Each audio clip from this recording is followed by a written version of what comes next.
I never believed in ghosts until I moved into that apartment. It started innocently enough. The rent was cheap, the location convenient, and the space seemed perfect for a young professional like myself. But from the moment I stepped foot inside, something felt off. It was like the air was heavy with unseen eyes watching my every move. At first, it was subtle things. Objects would go missing only to reappear in odd places. Doors would creak open in the dead of night, despite being firmly shut. I brushed it off as my imagination running wild, until the nightmares began. Every night, I would dream of a figure lurking in the shadows of my bedroom. Its presence was suffocating, and I would wake up drenched in sweat, unable to shake the feeling of dread. But it wasn't just in my dreams that I felt its presence.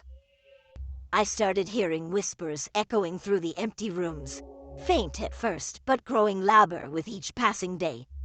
They spoke in a language I couldn't understand, but their tone was unmistakably malevolent. I felt like I was being hunted, like something was toying with me, waiting for the right moment to strike. Tried to rationalize it, blaming it on stress or lack of sleep, but deep down, I knew there was something more sinister at play. I reached out to the landlord, but he dismissed my concerns, chalking it up to old pipes and drafty windows. Desperate for answers, I delved into the history of the apartment building. That's when I discovered the truth. The building was built on the site of an old cemetery, and the land was rumored to be cursed. People had reported strange occurrences for decades, but no one ever stayed long enough to uncover the full extent of the horror that lurked within those walls.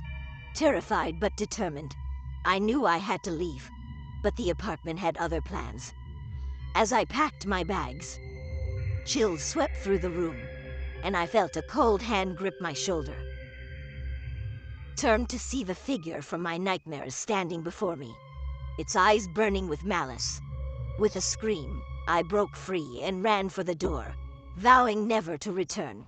But even now, as I sit in the safety of my new home, I can't shake the feeling that the ghost of the haunted apartment still lingers, waiting for its next victim.